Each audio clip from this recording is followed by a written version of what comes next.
Hey, welcome back. I hope your study is going well on mercy as we celebrate this year of mercy called by Pope Francis. But more importantly, as we not only study about mercy, but I hope we're now incorporating mercy in our lives. Now, maybe we have perhaps not have not the opportunity to extend mercy, but at least begin thinking in those terms, to be ready to see the world, to see individuals with the eyes of mercy, and not so much perhaps the eyes of justice or condemnation. Anyway, I began today here in the confessional. I wonder, have you ever felt what it's like to be on the other side of the screen, sitting here, the priest, and hearing other people's sins? Some probably thinks, ooh, it must be very exciting. Oh, hear all the, juicy stuff. It's like Jerry Springer behind the box, but actually it's none of that. I find it probably more difficult probably hearing sins than sometimes confessing my own sins. It's humbling. It's humbling to be here and have individuals come in who share things about themselves, the dark places of their life that they're not proud of, that they're ashamed of, that pains them, that embarrasses them, and they share things with you that they would tell no one else in their life, not their parents, not their spouse, perhaps not even their best friend, but they entrust this with you. And to receive it, as I said, is quite humbling. And funny, I sort of grew into being this confessor, It's something that doesn't come natural, actually. I remember back in my first time I started hearing confessions. I was a deacon at this parish just outside Columbus, Ohio. And during my year as a deacon, I worked at this one parish, St. Catherine's, and primarily with the 8th grade. And so the end of their year, and as I said, I was ordained in May, and so end of year, they're getting ready for graduation. I had a chance to hear their confessions. And I sort of got nervous and panicked. Well, how do I do? What do I do? Now, mind you, because we studied it in class, we had the practicum, we sort of rehearsed it, but it's a lot different thing practicing in class, and all of a sudden, it's the real thing. Anyway, when the kids came in, I want to be real serious, Confession's not something you want to mess around with, and there's no game, no joke, and I would try to take that approach to it. And anyway, the kids come in, and I'd be honest with you, I probably recognized a lot of their voices, but I pretended I didn't know who they were, keep it anonymous. And some would come in, and they would laugh and giggle, and, hey, Father Tom, and oh boy, it's like, well, this is we're not in the playground anymore. So I said, that's okay, and take that role of the serious confessor. And they would confess, and as I said, I probably knew who, actually I probably knew who some of them were, but I acted like I didn't know, and tried to carry out with a little more dignity and formality. Anyway, that was my early years of being a priest, and especially those children there, and trying to take it serious. And then I look back on it, and another role I took has morphed into, and I'm not really actually very proud of it, but then I became sort of the judge. That's right. Again, I'm not proud of that attitude that I took, but when people came to confession, I want them to know, sins are serious and we can't take things lightly. And I was like the judge and juror. And I would hear their sins, and then I would sort of calculate in my mind what sort of penance they, needed, for their sins, as if somehow I knew, And sometimes I didn't yell or anything like that, but I would probably was a little tough, much tougher than I would have liked to have been. And I felt, wish I could have changed that. And so then, thank God it didn't last too long, that stage, because I don't think it did. And then I realized, something, when people come to confession, all right, they're hurting and they're in pain, especially those with some serious things on their conscience, okay? I'm not talking about the people come weekly and, I lost my patience and I drive too fast. Not them.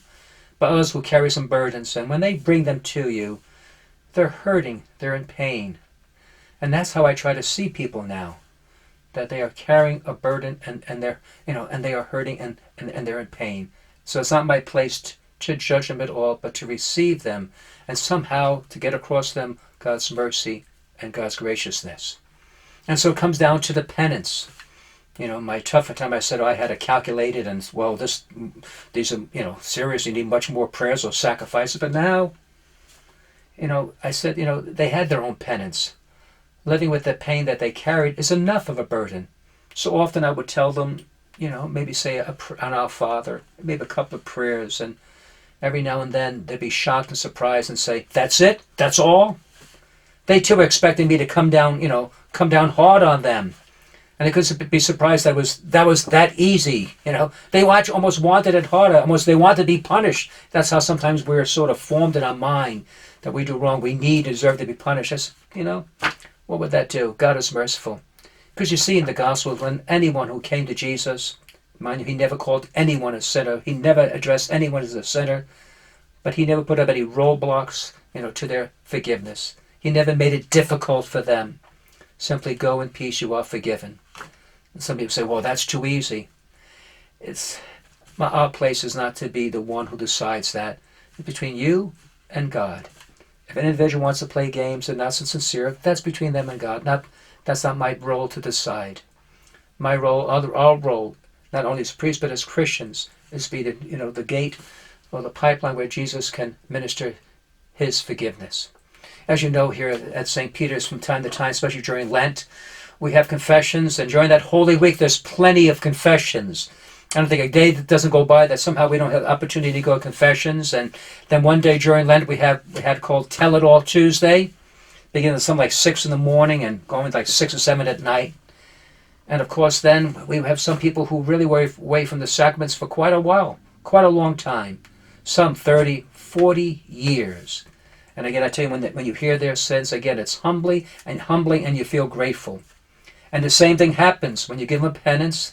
They realize it's been a long time, and some of them might have committed some serious sins. And again, you give them a simple penance. You don't want to burden them, and again, they're surprised, they're shocked. But why should they be? God's mercy is free, and that's open for those who ever ask and those who seek it. Years ago, as early priesthood, I was in Louisiana. I taught at a high school. And at the high school, we one day a year, we would have a day of retreat for the kids.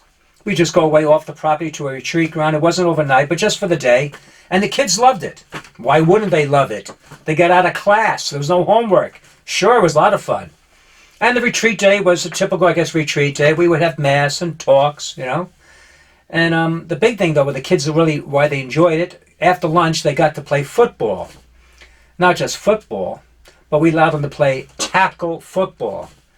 Now, you'll never do that today. It's a lawsuit ready to happen. For some reason, we didn't tolerate it when they were on school, but on this retreat, they could play tackle football. And that went over big. We were in the South, especially Louisiana, where football is king. So they loved it. In fact, that's why they look forward to going on this retreat, to play football after lunch. Anyway, so the retreat day went well, and thank God no one got hurt. Whew. I was very happy with that, and we come back home, and I remember talking to my director and having sort of misgivings about the day, the retreat day, thinking, was it really worth it? Did we achieve what we really wanted to achieve? I mean, all these kids really wanted was to get out of school and play football, and that's what they did. But he asked me one question. Did they go to confession? I said, yeah, how many? He said, I think probably all went to confession. And I'd had some of them really, unloaded, really shared a lot. And he would simply say that it was worth it. If they went to confession, and if that's the only thing of this quote of spiritual, value that took place, if that's the only thing that happened, that they had the chance to confess their sins, to receive God's forgiveness, to receive his mercy, it was worth the whole day. And I believe that. I thought about it, I said, he's right. They left free. They came in contact with Jesus who forgives and, received his mercy. And that's the power of, to be a confession, a place where we find and experience God's forgiveness and his mercy. It was back in November, I think, or late October. I was helping feeding the hungry on a Saturday evening. We were out in the pavilion. And as we were setting up, a fella came up to me and he thanked me. He thanked me for visiting his father, Winston. I remember Winston was in the hospital, but also unfortunately passed away. Winston was for Jamaica. Anyway, he thanked me for, visiting him. He said, and he said, my dad really appreciated and really enjoyed your visits. I felt good about it. I felt gratified. And I said, well, thank you. And then he said to me, can I talk to you sort of privately for a few moments? And I said, oh, okay, sure. And we walked over to the side, away from the crowd. I'm thinking, oh boy, here we go. This is a setup. I'm telling myself. He wants something. And I remind myself, okay, Tom, be gracious, but be firm. Don't be taken in. This fellow just spoke about his father's sickness and his death and his funeral, sort of, preparing you, and how you going to deny him now if he wants anything, because he got this nice little setup. I thought to myself, okay, I'm ready though. I'll listen, I'll be gracious, but I won't, fall for the scheme of his. Anyway, he called me aside and he's asked me, can I go to confession? And well, I said, sure, you can go to confession. And so right then and there, he confessed his sins, gave him absolution. He blessed himself. He said, thank you. He said, now I know why I came here today. It was for this. I said, so be it. I felt the sense of peace come on him. He said, that feeling experience that now I know why I was here was to go to confession. And I, thanked him, and I said, listen, I had to go over and serve food, and I, left and get back on the serving line. I must admit I was a little bit humbled as I misjudged him, thinking that he wanted something. Little did I realize that he would ask to go to confession. Little did I realize that God would use me at that moment there, as we're feeding the hungry and the homeless, a chance to extend God's mercy.